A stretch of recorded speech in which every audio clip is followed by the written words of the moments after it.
Good evening, mga kapatid at mga kaibigan, beloved viewers. Kumusta po kayo? Diyan sa inyong mga bahay, kumusta po kayo? Ang inyong mga pamilya. Alam po ninyo, isa sa magandang makikita natin na sabihin natin, God's working in spite of the problems, in spite of the pandemic today, is that we can develop a more closer relationship with our families. Kung makita lang po natin ang positive effect po nito, kasi siyempre ang mga magulang na dating busy sa kanilang mga trabaho, busy sa pagpapalago ng kanilang mga negosyo, ngayon, na medyo napigilan ang ganong business, so you have much time with your children.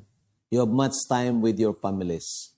And that could be a good blessing or a better blessing than just having money. So tonight, beloved, we are going to continue with our series on Christian families. At sana nasusubaybayan po ninyo ito.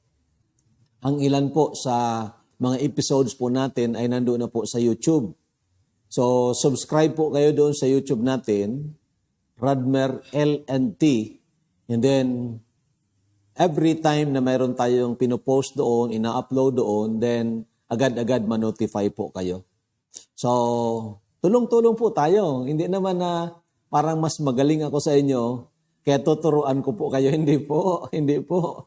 Kundi, tinawag ako ng Panginoon na magturo ng salita ng Diyos. May mga itinuro siya sa akin na talagang naging kapakipakinabang po sa amin bilang pamilya, na gusto ko ring ibahagi po sa inyo at baka makatulong po sa inyong pamilya. Okay po? So our topic tonight, 4 areas in which a father should lead. Alam po ninyo, napakamahalaga ng bagay na ito. Sabi pa nga ng isang quotation, everything falls or succeeds in leadership. Sabi doon ng isang preacher, ang lahat daw ng bagay na tutumba, bumabagsak, o nagiging matagumpay, depende sa leadership. At alam po natin na tayong mga ama ay pinagkatiwalaan ng Panginoon ng authority to lead. That is a delegated authority given to us by God who has the absolute authority. Kaya't mahalaga po na malaman natin itong ating responsibilities in which in these areas, if we would act as leaders, then we would have a good following, and by the grace of the Lord, we could please God who gave us the authority to lead. So let's start reading po, starting from Genesis chapter 3, verse 6, ito pong sabi, "And when the woman saw that the tree was good for food, and that it was pleasant to the eyes, and a tree to be desired to make one wise, she took of the fruit thereof, and did eat, and gave also unto her husband with her, and he did eat. And the eyes of them both were opened, and they knew that they were naked, and they sewed fig leaves together, and made themselves apron. And they heard the voice of the Lord God walking in the garden in the cool of the day, and Adam and his wife hid themselves from the presence of the Lord God among the trees of the garden. And the Lord God called unto Adam and said unto him, Where art you? Or where art thou? So, makikita po ninyo mga kapatid, ito pong istorya ng pagbagsak ng sangkatauhan sa pamagitan ng representative or federal head na walang iba si Adan. Magkasama si Adan at si Eva doon sa garden, sa Eden, tinukso si Eva, and then nagawa niyang sundin o sinunod niya yung tukso sa kanya ng Diablo. Sa madaling salita, nagkasala sila. Subalit sa obserbasyon, titingnan natin ang observation po dito, sa binasa po natin, si Eva po ang unang kumain. Sa kanya binigyan si Adan. And yet, Si Adan ang unang tinanong ng Panginoon. Ha? Si Eva ang unang kumain, sa madaling salita, parang siya ang unang nagkasala, siya ang tinukso, siya ang sumunod doon sa tukso. So, bakit si Adan ang inuna na tanungin ng Panginoon? Okay? Ito ang mapansin po natin sa verse 6. She took of the fruit thereof and did eat. So, una talaga si Eva. And gave also unto her husband with her. Yung salitang with her, kasama talaga niya si Adan. Di ba? Kasama niya doon. Kitang-kita ni Adan ang pagkuha ni Eva ng bunga na yon at ang pagkain niya. Pero wala tayong narinig na si Adan ay sinaway si Eva. Di ba? So, kumain si Eva, then binigyan din niya si Adan. Subalit ang tinanong nga dito sa verses 8 and 9, sa binasa po natin, ang tinanong ng Panginoon ay si Adan. Unang tinanong, and the Lord God called unto Adam and said unto him, where are you? Hindi po ito nagtuturo na parang hindi alam ng Panginoon kung nasaan sila. Kasi walang hindi alam ang Panginoon eh. Walang hindi nalalaman ang Panginoon. Lahat yan alam ng Panginoon. But rather, this is a question that would tell us that Adam was lost in the presence of God. Nawala nga po siya sa presensya ng Diyos. Meaning nahiwalay si Adan at si Eva. And yet, si Adan lang ang unang tinanong, Adan, nasaan ka? Grabe, no? This is not a question of, the whereabouts of Adam, I believe. This is a question of accountability. Adan, nasaan ka? Bakit nangyari yan? Parang ganon eh. Di ba? A question of accountability. And truly, mga kapatid, totoo nga, kapagkat bagamat si Eva, okay, another observation, although Eve had sinned also, yet the sin of the human race was accounted to Adam. Napansin po ba ninyo yan? Kayo na palagi nang nagbabasa ng Bible, napansin ba ninyo yan? Si Eva ang unang nagkasala, and yet si Adan ang parang ibinibilang na accountable sa pagkakasala ng sanlibutan, unang sangkatauhan.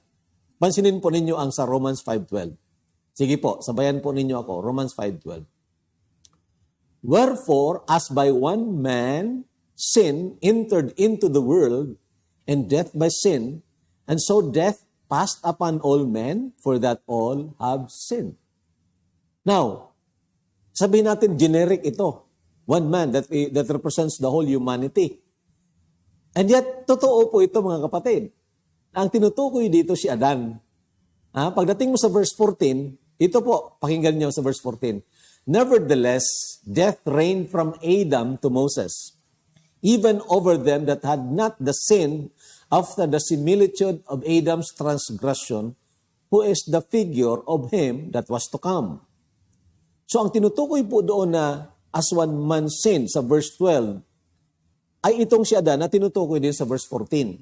Sa madaling salita, si Adan, mga kapatid, bagamat hindi nga siya ang unang nagkasala, bagamat hindi nga siya ang tinukso at nahulog sa tukso directly from Satan, yet Adam was accountable. Why?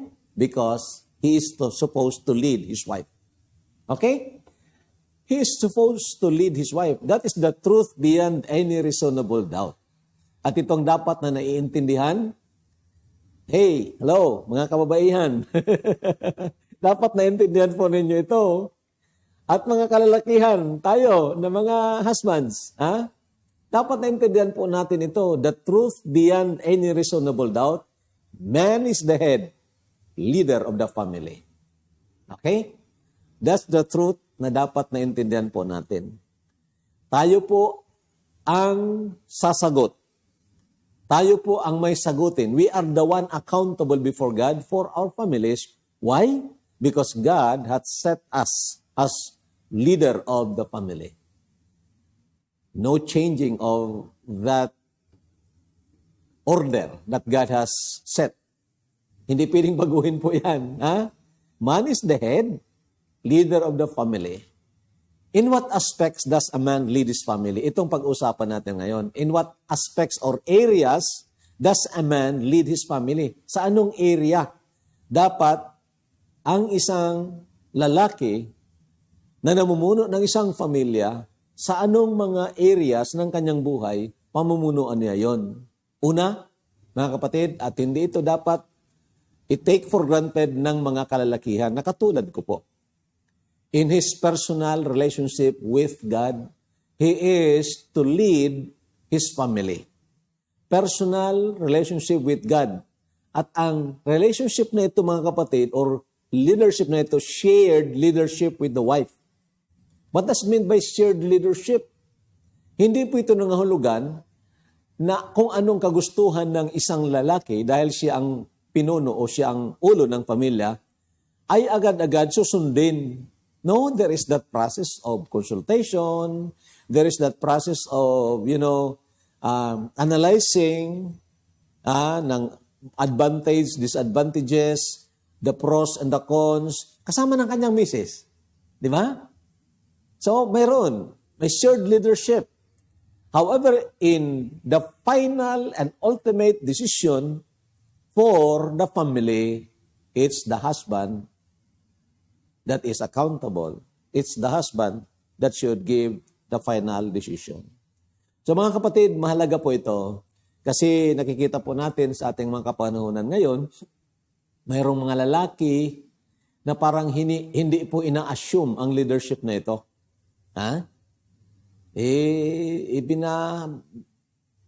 Binabahala na. Bahala ka na, misis. Sabi pa nga ng iba, may mga kalalakihan daw ngayon na member ng RAM. Alam niyo yung RAM? Right away misses. Right away misses. Pag inutusan, right away misses. Yun, kasi may mga kalalakihan nga na medyo hindi ina-assume itong itinalaga ng Panginoon sa kanya na pamumuno ng pamilya. Very, very important ito, mga kapatid. And that's why, as a leader, he must be strengthened in the inner person first of all. Ito po ang pundasyon. This is the foundation of the husband's strength in leadership, his personal relationship with God.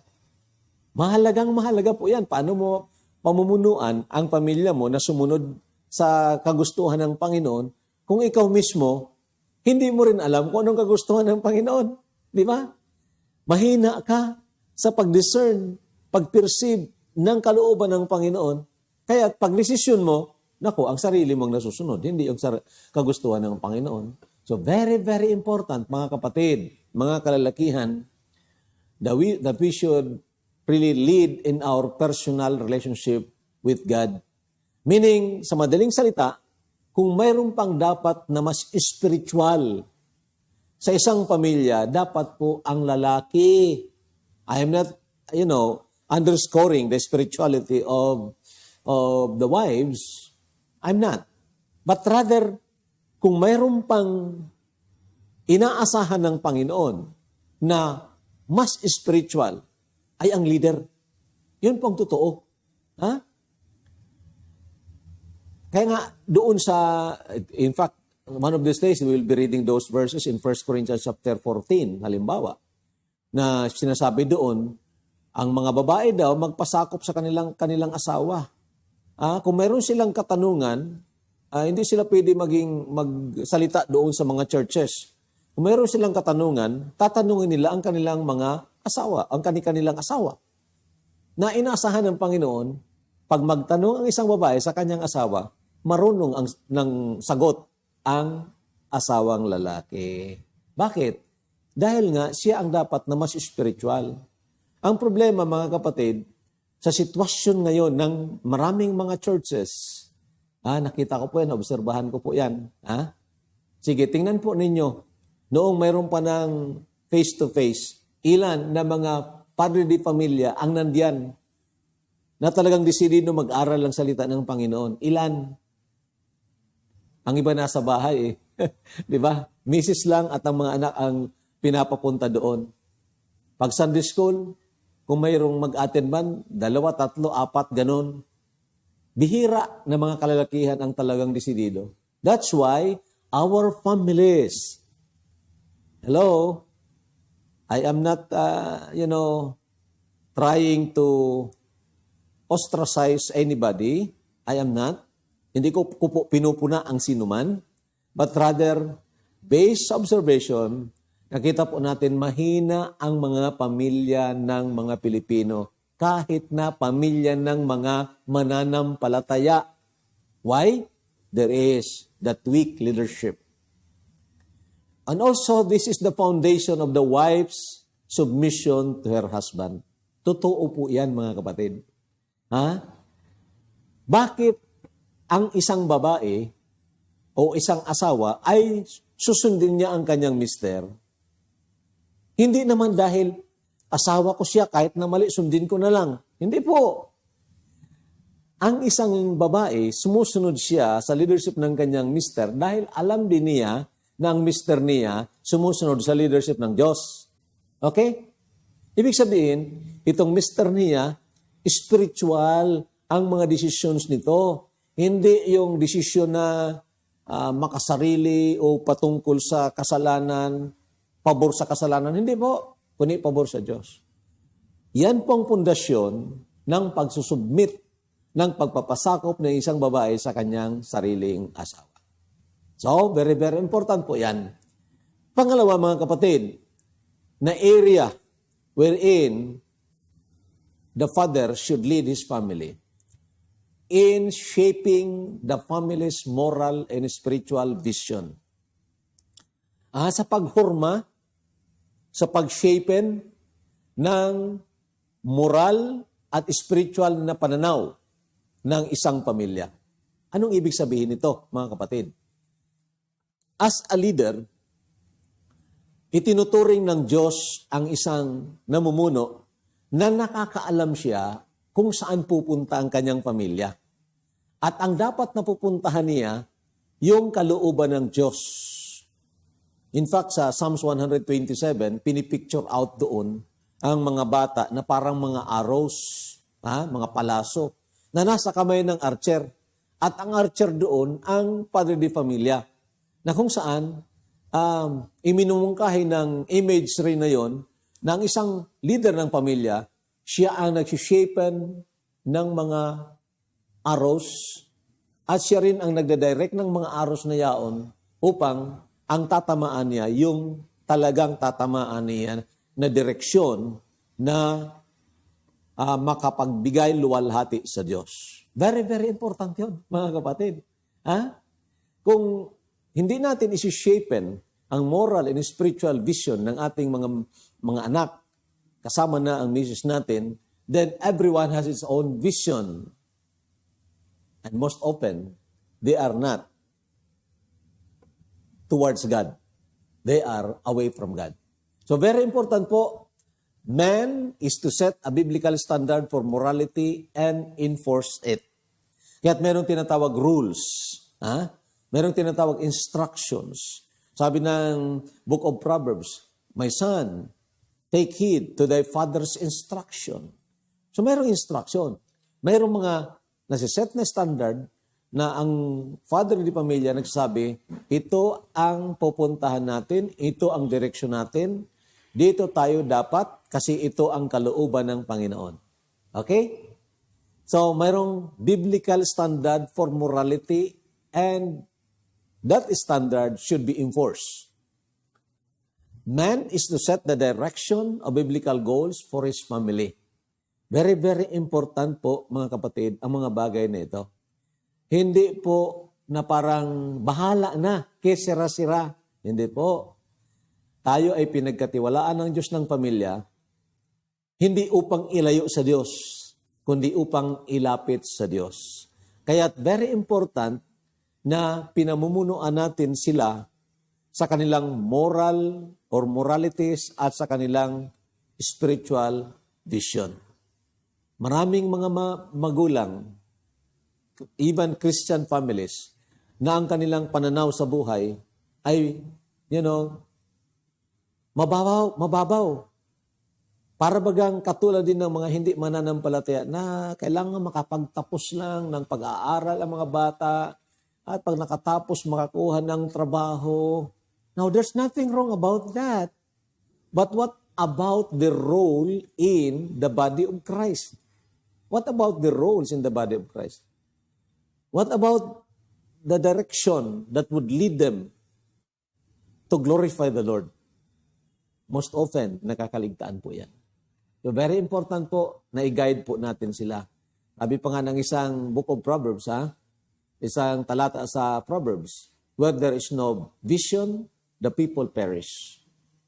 Kung walang pananaw, then mapapahamak lang ang mga sumusunod yan.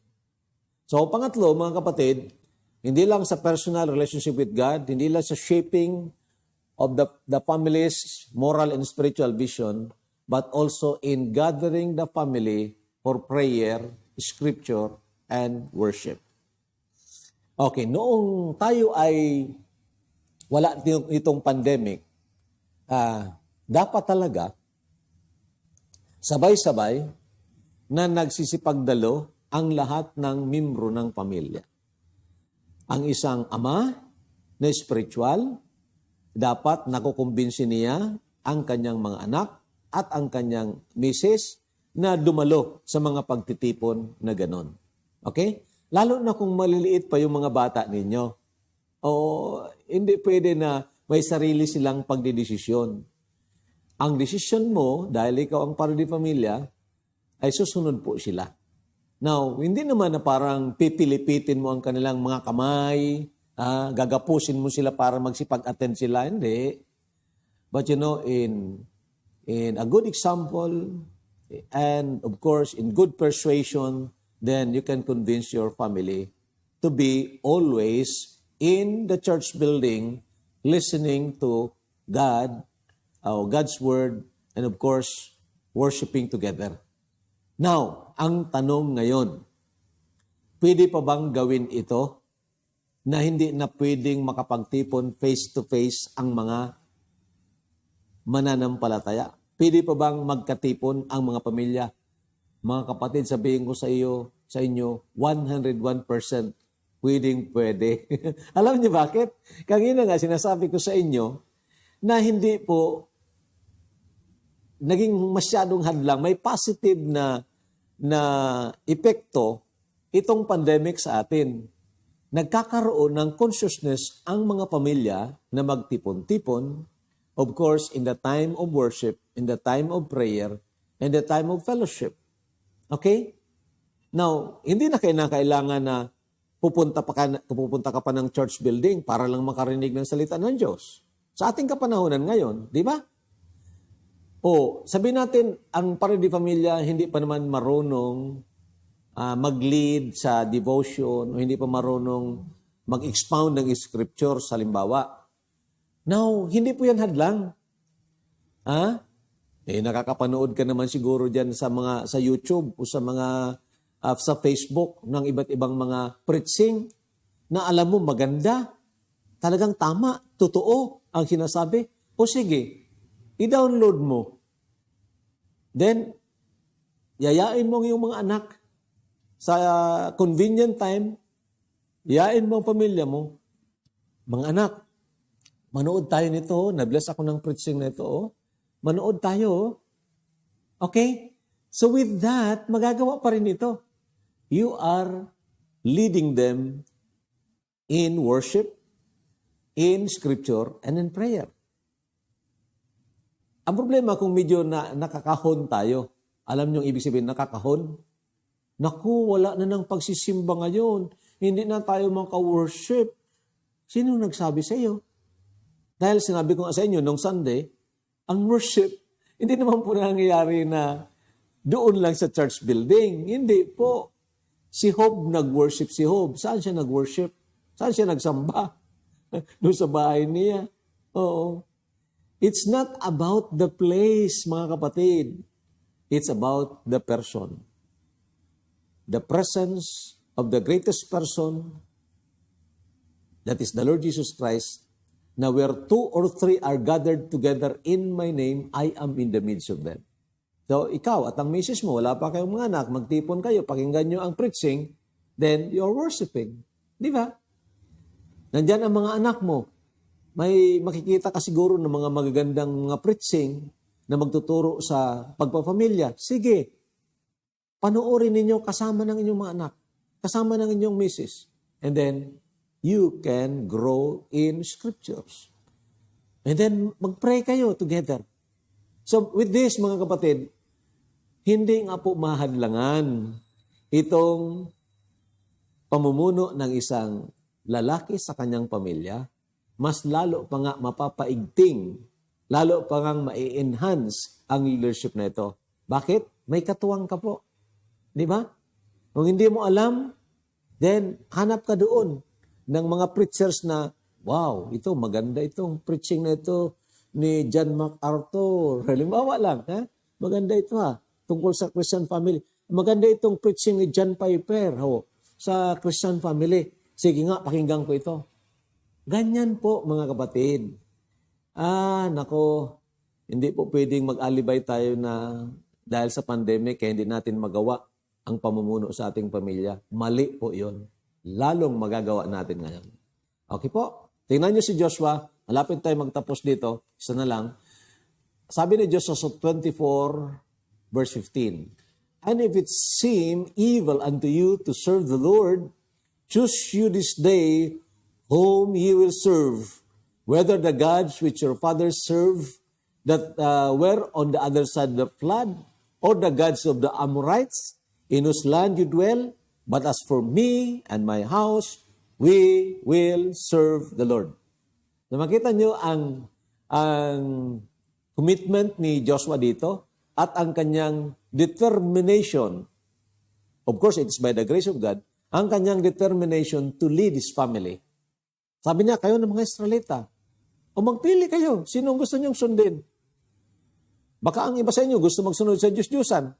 Baka ang iba gusto magsunod sa mga Diyos-Diyusan ng Amorites. Pero sa akin, dahil kilala ko ang tunay at buhay na Diyos, ako at ang pamilya ko, susunod kami sa Diyos. Yan po mga kapatid, ang dapat na commitment natin na mga leader ng pamilya. Okay?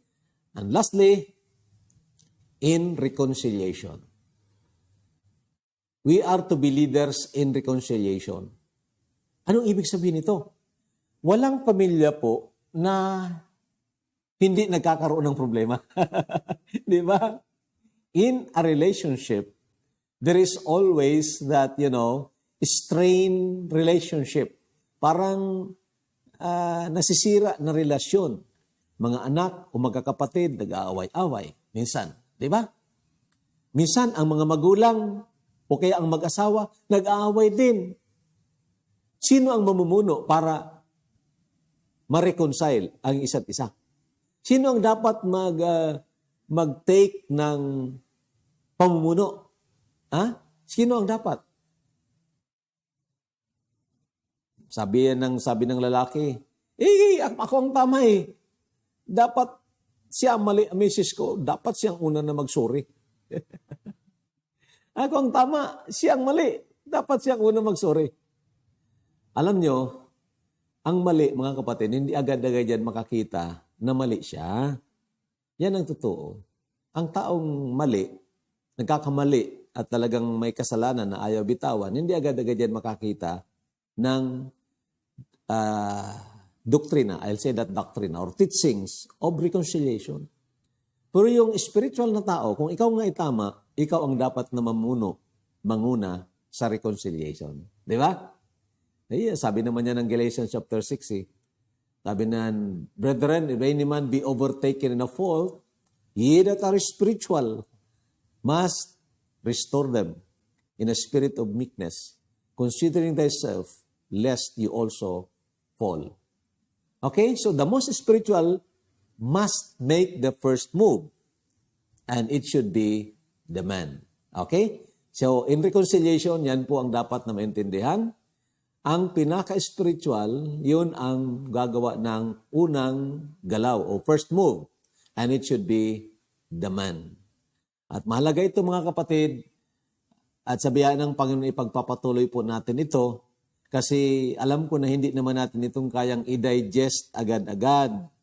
Pero I suggest sa inyo, kung bago po sa inyo mga bagay nito at medyo mahaba o kaya medyo malalim, I suggest po balik-balikan po ninyo.